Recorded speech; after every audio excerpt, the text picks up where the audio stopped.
Olá, pessoal, tudo bem? Sou Guilherme Carneiro Montes e estou aqui para ministrar uma aula de antihistamínicos. E para começar, né, a gente tem que falar um pouco da histamina. É uma molécula hidrofílica biogênica, você pode ver a molécula aqui do lado. Ela é encontrada na maioria dos tecidos, mas ela está em maior concentração principalmente em pulmão, pele e trato gastrointestinal, que são tecidos que estão em contato bastante com o meio externo do nosso corpo. Ela também é conhecida como um altacoide, que é conceituado como substância produzida no próprio organismo e que exerce uma ação principal no próprio local, né, de produzida. Ela também é tida como um neurotransmissor, que ela pode ser liberada e atuar em receptores, levando informação para outros tecidos, desencadeando outros papéis fisiológicos. E a liberação da histamina ela é causada pela destruição de células como resultado de frio intenso, toxinas bacterianas, venenos de ferrão, abelhas ou até mesmo uma injúria tecidual. A histamina ela é sintetizada a partir da histidina, que serve de substrato para L-histidina descarboxilase. Ela então é transformada em histamina. O metabolismo da histamina ela pode seguir por duas vias, ou pela N-metiltransferase ou pela uma T-aminoxidase. A via mais comum é essa daqui, onde você tem adicional do grupamento metila e depois a eliminação via MAO-B. A outra via, que é uma oxigenase, você tem uma formação do ácido imidolacético e, por fim, a adição de um núcleo de ribose para então ser eliminado a histamina. A histamina é armazenada em glânulos, tanto dos mastócitos quanto nos basófilos, que são células que têm grande quantidade de histamina nos seus grânulos. O pH do grânulo secretório é em torno de 5,5. Além da histamina, se tem armazenado concomitante a heparina. No mastócito, a gente pode diferenciar essa célula como um núcleo pequeno, esférico e central. É uma célula de origem da medula óssea, com formato imaturo e amadurece no tecido de atuação. E ela é muito importante na resposta alérgica do sistema do nosso corpo. Já o basófilo é uma célula com núcleo irregular e retorcido em formato de S. A origem dessa célula é da medula óssea. No seu estado maduro, ela tem uma sobrevida de 1 a 2 anos e também é importante para a resposta alérgica no sistema do nosso corpo. E a histamina ela tem funções nos nossos tecidos. Tá? Na epiderme, por exemplo, a histamina ela aumenta a permeabilidade da epiderme, fazendo com que um processo de hipersensibilidade haja uma permeabilidade, extravasamento de líquido para esse tecido. Na mucosa gástrica, células enterocromafins liberam a histamina, que vai induzir as células parietais a liberar o ácido clorídrico, promovendo então a acidez gástrica.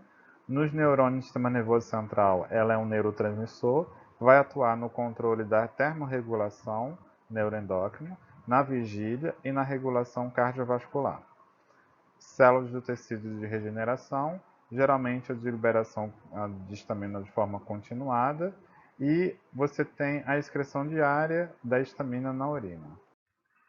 E a liberação da histamina pode se dar por três vias: a imunológica, a via química e a mecânica. Os processos imunológicos, eles são responsáveis pelo mecanismo fisiopatológico mais importante de liberação da histamina dos mastócitos e basófilos, quando são sensibilizados por anticorpos do tipo IgE, fixados à sua membrana da superfície. Essas células elas sofrem degranulação explosiva ao serem expostas ao antígeno apropriado. Esse tipo de liberação também necessita de energia do cálcio. A degranulação leva à liberação também além da histamina, como o ATP, entre outros mediadores armazenados junto dos grânulos. Quando a histamina é liberada por esse mecanismo, atua como mediador nas reações alérgicas imediatas do tipo 1, promovendo então alguns tipos como febre do feno e urticária aguda. As substâncias liberadas durante as reações imunes mediadas por IgG ou IgM, que ativam a cascata a cascata de complemento, também liberam a histamina de mastócitos e basófilos. Na via química, a ação é já uma ação direta de alguns fármacos, como penicilina, sulfonamida, morfina, que causam a secreção de histamina, levando a um choque anafilático. E, por via mecânica, se dá pelo rompimento da membrana celular da pele, que leva à liberação da histamina, que pode causar edema, prurido e rubor. E a histamina ela tem 4 receptores no nosso organismo que têm características intrínsecas, tá? Pelo seu tamanho e pelo acoplamento da proteína G. Existem 4 tipos de receptores de histamina. O receptor H1 ele é acoplado à proteína G, que é barra 11, onde vai promover aumento de íons cálcio dentro da célula, pode promover o aumento da formação do óxido nítrico e GMP cíclico. Está amplamente distribuído pelo músculo liso, células endoteliais do sistema nervoso central. Neurônios que contêm esse receptor ele controla funções homeostáticas do sistema nervoso central e cerebrais superiores. Então ele atua principalmente na questão do sono e vigília, ritmo circadiano e alimentar, aprendizagem e memória. A histamina, ela é, no caso, um poderoso estimulante das terminações nervosas sensitivas, que, sobretudo, medeiam a dor também e o prurido. Esse efeito é mediado pelo receptor H1, que constitui um componente de respostas e reações de urticariformes e picadas de inseto ou também de urtigas, e algumas evidências sugerem que as elevadas concentrações locais do receptor podem desparalisar as terminações nervosas eferentes no sistema nervoso central. O receptor do tipo H2 ele está acoplado à proteína G estimulatória, onde você tem um aumento do AMP cíclico na célula. Está bem distribuído também, principalmente em células gástricas parietais, no músculo cardíaco, nos mastócitos e no sistema nervoso central. Este receptor ele é muito importante, principalmente na questão das células gástricas, por aumento, né, da formação da acidez gástrica no nosso corpo. Os receptores H3 eles são acoplados à proteína G inibitória, onde se tem uma diminuição do AMP cíclico e com aumento de algumas proteínas MAP sinase. Ele está bem distribuído principalmente em neurônios pré-sinápticos, no núcleo da base, no hipocampo e no córtex. Funcionam como autorreceptores nesses neurônios estaminérgicos, onde você vai diminuir a liberação da histamina no sistema nervoso central. O receptor H3 também é acoplado à proteína G inibitória, onde se tem uma diminuição do AMP cíclico e um aumento do cálcio citoplasmático. Principalmente a distribuição desses receptores está presente nos eosinófilos, neutrófilos e células T CD4. E antagonizar o receptor H4 vai conferir uma útil resposta na reação inflamatória. Como eu falei anteriormente, os receptores do tipo H1 presentes na musculatura lisa, quer seja no brônquio, no útero, em uma menor concentração no músculo liso vascular, vai estar acoplada à proteína GQ/11. Essa proteína, quando ativada, né, quando o agonista, no caso, a histamina, se liga no seu receptor, acopla então a proteína GQ/11, que faz com que haja a ativação, né, da fosfolipase C. A fosfolipase C é uma enzima que vai clivar fosfolipídios de membrana, formando então o diacilglicerol e o IP3. O IP3 vai ser liberado no citosol, é a parte solúvel do fosfolipídio, que vai se ligar no seu receptor de IP3 aqui presente no retículo endoplasmático. Este receptor, quando ativado pelo IP3, vai liberar o cálcio do retículo sarcoplasmático. O cálcio, então, vai ficar em maior quantidade aqui no citosol e vai fazer com que haja a ligação do cálcio com a enzima camodulina. Essa ligação do cálcio com a camodulina permite a ativação da quinase de cadeia leve da miosina, MLCK. A MLCK, ela faz com que haja fosforilação de resíduos de actina e miosina, fazendo com que essas proteínas elas se deslizem e promovam o processo de contração muscular. Além disso, o diacilglicerol ele ativa a PKC, que é uma proteína quinase, e essa proteína faz com que haja ativação de canais de cálcio, chamados VOC. Essa ativação permite a permeabilidade dos íons cálcios do meio extracelular para o meio intracelular, fazendo com que haja mais ainda a quantidade de cálcio no citoplasma, promovendo então mais ainda a ativação da calcicomodulina. O receptor H1 do endotélio vascular está acoplado também à proteína GQ, que vai ativar, quando ativado pela histamina, vai promover a ativação da proteína GQ, que vai ativar a fosfolipase C. Essa fosfolipase C vai promover um aumento de cálcio intracelular. Só que o aumento desse cálcio intracelular promove a ativação da enzima chamada ENOS, que é a sintase de óxido nítrico endotelial. Tem então a ativação dessa enzima, que tem como substrato a L-arginina, formando então o óxido nítrico. O óxido nítrico é um gás que se difunde para as células musculares lisas. Ao chegar na célula muscular lisa, o óxido nítrico promove a ativação da proteína guanilociclase solúvel. Essa proteína vai fazer com que haja a transformação do GTP em GMP cíclico. Esse GMP cíclico então vai promover o relaxamento das células musculares lisas, promovendo então a vasodilatação. Os receptores H2 no coração promovem uma contração no músculo cardíaco.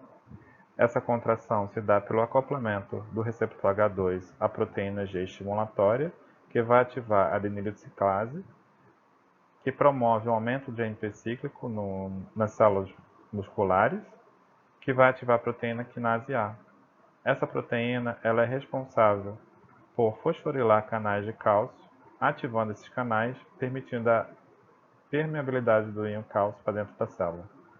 Além disso, o cálcio aumentando dentro da célula muscular cardíaca vai fazer com que haja ativação da troponina C e, por fim, a contração do músculo cardíaco. Além disso, o cálcio ele vai ativar os canais de ranolidina tipo 2, que estão presentes no retículo sarcoplasmático. E quando eles são ativados, ele vai liberar o cálcio desse retículo, fazendo com que haja maior quantidade ainda de concentração do íons cálcio nas células musculares cardíacas. A histamina também é produzida nas células enterocromanfins e armazenada. Quando ela é liberada dessas células, ela vai se ligar nos receptores de histamina do tipo H2, presentes aqui na célula parietal. Ao promover a ligação da histamina com o receptor H2, você tem a ativação, o aumento da AMP cíclico, porque está acoplada à proteína G estimulatória, e esse aumento da AMP cíclico vai fazer com que na célula parietal você ative uma proteína chamada H+ potássio ATPase, que vai fazer com que haja o efluxo dos íons H+ no estômago e a troca pelo íon potássio. E isso então você promove a acidez gástrica dependente da via da histamina.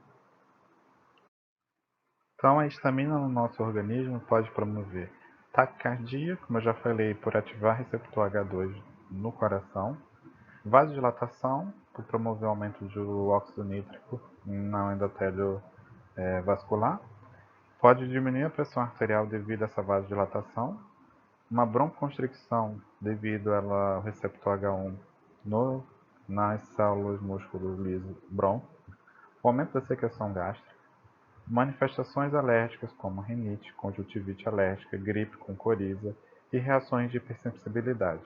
Além disso, formação de urticárias na pele, o aumento da permeabilidade capilar, Também se tem a reação tríplice de Lewis, onde você tem a administração de histamina via intradérmica, que promove vermelhidão, rubor e lesão urticária. Além disso, a histamina ela é responsável por promover o choque anafilático devido às reações de hipersensibilidade. Então, tem que se tomar cuidado que a histamina ela nunca é utilizada na terapêutica, mas os seus receptores podem ser utilizados no processo de antagonismo para tentar diminuir todas essas reações no nosso corpo. Então, os antihistamínicos que são utilizados na clínica são substâncias antagonistas dos receptores metabotrópicos da histamina. Todos os antagonistas H1 são agonistas inversos, devido que o receptor H1 ele é constitutivamente ativo no nosso corpo, tá? Essa atividade constitutiva do receptor, né, faz com que haja a ativação desse receptor sem a presença da histamina, tá? Esses antihistamínicos também podem ser descritos na literatura como um agonista inverso. Sendo agonista inverso, ele vai fazer com que haja o bloqueio desse receptor e com um agonista inverso, ele faz com que esse receptor não fique ativado na sua forma ativada, constitutivamente ativa. E aí você não tem as reações bioquímicas acontecendo na célula. Então, você diminui a atividade constitutiva do receptor com um bloqueio do uso do agonista inverso. E esse agonista inverso ele vai competir com a histamina no receptor, promovendo então assim ações farmacológicas de aplicações terapêuticas. E esse agonista inverso ele tem uma potência insignificante aos receptores H2. Os antagonistas dos receptores H1 é o que a gente chama, né, de agonista inverso ou antagonista.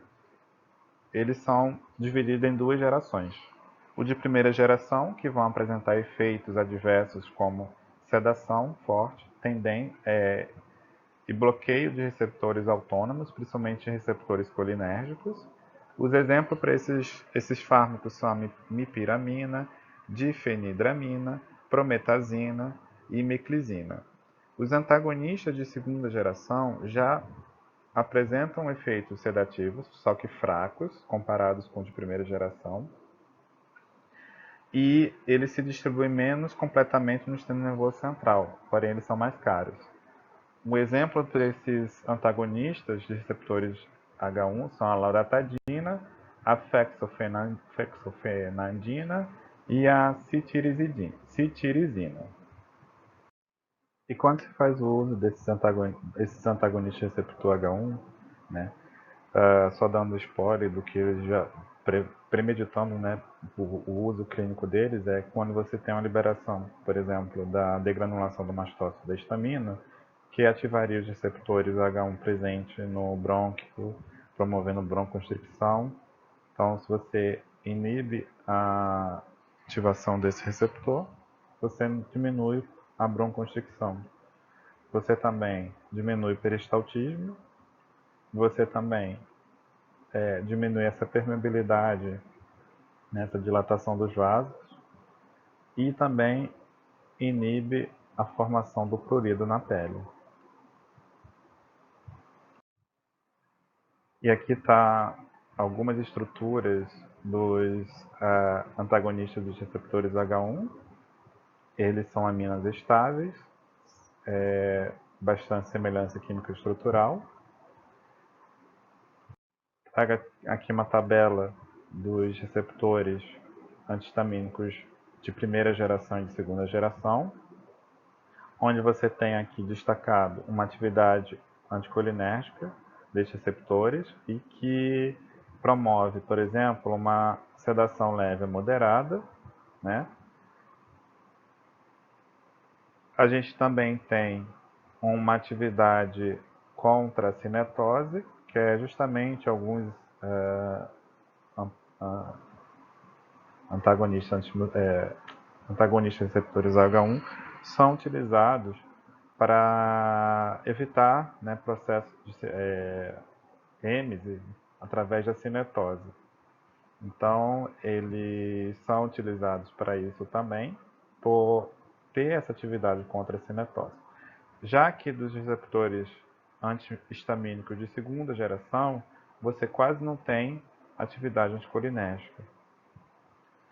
E a gente destaca aqui a loratadina como um dos que tem uma ação longa e é usada numa dose de 5 mg.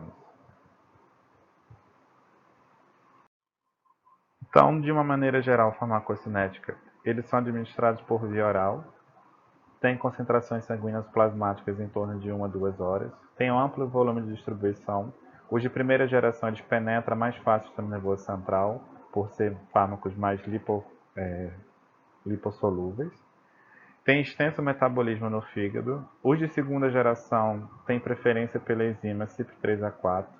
Então pode ocorrer casos de interação com outros fármacos, que também é biotransformado nessa enzima, ou também induz ou inibe essa isoforma da enzima, no caso o cetoconazole. A meia-vida de primeira geração é em torno de 4 a 6 horas, e a meia-vida de segunda geração em amiciclina é de 12 a 24 horas, uma meia-vida muito maior. Os de segunda geração são substratos para a glicoproteína P da barreira hematocefálica e menos solúveis do que de primeira geração. Por isso que eles não conseguem atravessar a barreira hematocefálica, e a glicoproteína P promove a extrusão desse fármaco, caso aconteça, para fora do sistema nervoso central. A hidroxina é biotransformada em cetirizina, metabólito ativo. A terfebanida também é metabolizada no metabólito ativo, que é a fexofenadina, e a loratadina ela é metabolizada em dexiloratadina, que também é um metabólito ativo. Como já falei anteriormente em alguns slides, os efeitos em sistema fisiológico quando utilizando o antagonista dos receptores H1 é que no músculo liso vai inibir o efeito vasoconstrictor da histamina, e em menor grau os efeitos vasodilatador mais rápido via H1 no endotélio. A permeabilidade vascular vai ser bloqueada, né, a permeabilidade e a formação de edema e lesões urticadas. Suprime o rubor e o prurido, suprime a secreção gástrica, e a sua propriedade anticolinérgica contribui para reduzir a secreção persistente, tá? Principalmente nas vias respiratórias. Diminui as reações de hipersensibilidade imediata, no caso a anafilaxia e a alergia, por isso que se faz o uso de antihistamínico, principalmente processos alérgicos de sinusite, rinite. No sistema nervoso central pode estimular ou inibir os receptores H1. Os efeitos anticolinérgicos, a prometazina de primeira geração, né, tem a maior atividade antimuscarínica, e anestésico local, a prometazina tem uma atividade anestésico local em grandes concentrações. Então, os usos clínicos para os receptores do tipo H1, geralmente quando são processos de doenças alérgicas, de sinusite, de urticária e conjuntivite, para bloquear os receptores H1, que vai suprimir os sintomas advindos da liberação da histamina. Na asma brônquica é utilizada como monoterapia, mas tem pouca eficácia. Então, para o tratamento de asma, o ideal é utilizar um glicorticoide, tá? Juntamente com um broncodilatador. O tratamento de anafilaxia sistêmica e mais juntamente com epinefrina. No tratamento de angioedema, onde você tem edema, né, de laringe, onde você, quando você tem uma reação anafilactoide, você tem a formação do edema no processo de laringe, promovendo o edema de glote, e isso pode causar dano para o paciente, fechar a via aérea do paciente, isso a gente não quer. Então, por isso que justamente é prescrito um antimuscarínico, que é do tipo antagonista do receptor H1, para o tratamento de urticária aguda, prurido, dermatite atópica e de contato. O corticoide tópico ele é mais eficaz do que a utilização do antihistamínico. E lesões urticariformes e edematosas na doença do soro, né, que é justamente o imunocomplexo mais ativação do sistema complemento. Nos resfriados comuns, os efeitos anticolinérgicos fracos atenuam a rinorreia, o ressecamento pode ser prejudicial e pode causar sonolência para o paciente. Na cinetose, vertigem e sedação é usado em casos leves e tem menos efeitos adversos do que a escopolamina. A prometazina, que é o mais potente e eficaz como fármaco antiemético, porque ela vai reduzir a sensação de êmese e causa também uma sedação, que é um efeito indesejável. Ela é bastante utilizada em pessoas que têm processo de êmese em viagens, que aí faz o uso desse fármaco e aí evita que tenha essa sensação de êmese e o paciente, além disso, dorme durante a viagem. É útil no tratamento de náuseas e vômitos causado por quimioterapia. O tratamento iniciado depois do início da quimioterapia, das náuseas e dos vômitos raramente é eficaz. Em distúrbios vestibulares, o dimenidrato e a meclizina são eficazes nesses distúrbios, na doença de Meniere e outros tipos de vertigem. Pode causar efeitos antiparkinsonianos, principalmente a difenidramina, que reverte, né, esses efeitos causados por fármacos antipsicóticos. E pode ser também utilizados em distúrbios do sono, mas não são bastante indicados porque existem outros fármacos que são mais eficazes para o tratamento do sono. Então, nessa figura aqui, a gente pode ver que alguns efeitos adversos dos antihistamínicos H1 pode ser pelo bloqueio, né, de receptores colinérgicos, promovendo uma xerostomia, uma retenção urinária e uma taquicardia sinusal. E isso é particularmente pela difenidramina e a prometazina. A prometazina também pode promover um bloqueio de receptores adrenérgicos, promovendo então uma hipotensão, uma tontura e uma taquicardia reflexa. Alguns deles também podem promover o bloqueio de receptores de serotonina, promovendo então o aumento do apetite.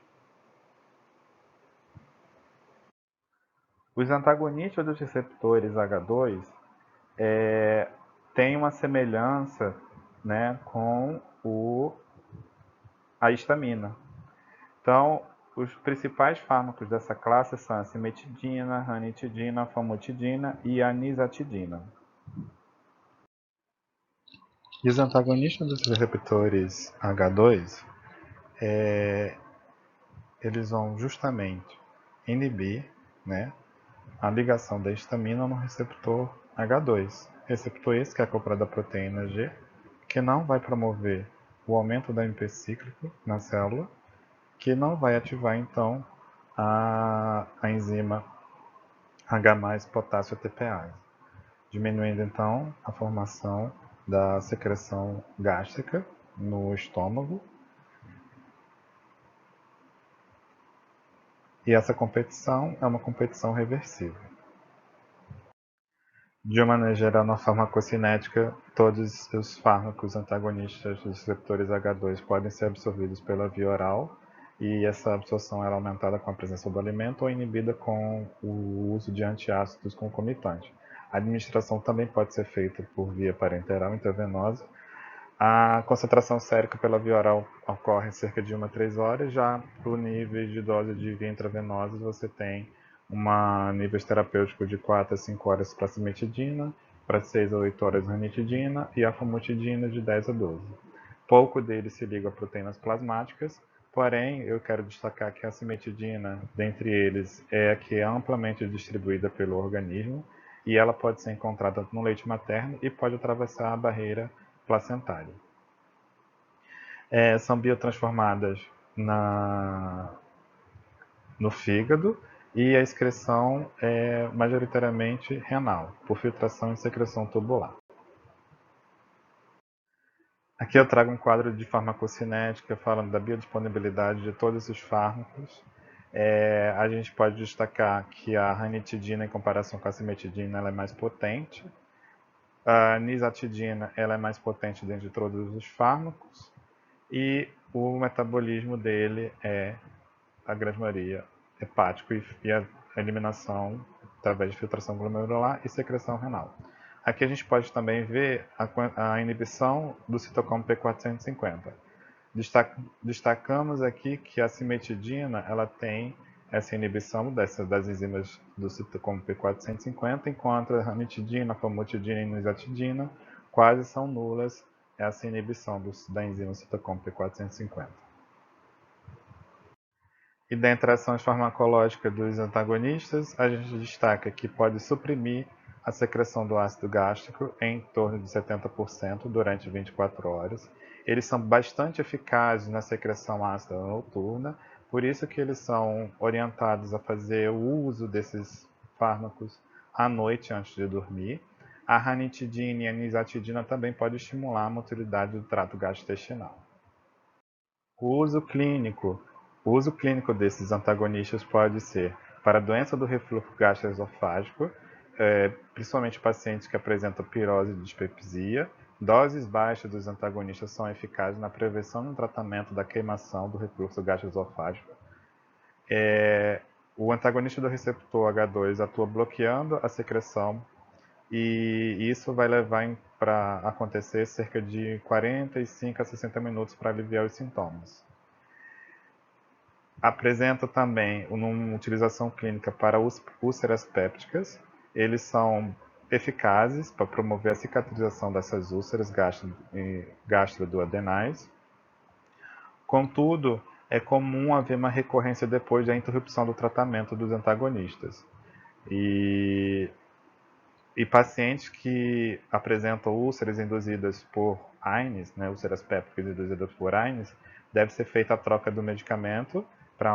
Geralmente aconselha-se para a utilização de inibidor da bomba de próton, porque esses fármacos eles vão prevenir as úlceras futuras e eles são mais eficazes do que os antagonistas de receptor de histamina do tipo 2. É também indicada para o tratamento de úlceras de estresse agudo. Esses fármacos são administrados normalmente por infusão para prevenir e dar essas úlceras de estresse agudo associada a pacientes com alto risco nas unidades de tratamento intensivo. E além disso, pode ser utilizado na dispepsia não ulcerosa. As principais reações adversas dos antagonistas dos receptores H2 são a cefaleia, sonolência, fadiga, dor muscular, constipação, confusão mental, delírio, alucinações, uma fala arrastada. A cimetidina ela pode causar ginecomastia em homens e promover a ativação da prolactina. Os fármacos, eles, como já falei anteriormente, a cimetidina pode atravessar a placenta e pode ser encontrado no leite materno. Então, por isso que deve ser utilizado com cautela durante a gravidez e a amamentação. As interações medicamentosas, a nizatidina e a ranitidina, eles quase têm interação insignificante. Já a cimetidina, por ela inibir as enzimas do citocromo P450, ela pode fazer com que haja um aumento da concentração sérica de alguns outros fármacos, como varfarina, diazepam, fenitoína, quinidina, carbamazepina, teofilina e imipramina. Então tem que tomar cuidado para que não haja esse tipo de interação com o uso da cimetidina. E essa foi a aula de antihistamínicos, dos fármacos bastante utilizados na clínica. Tenham bons estudos, tá? Espero que tenha ajudado a vocês a compreender essa classe de fármacos. Até uma próxima.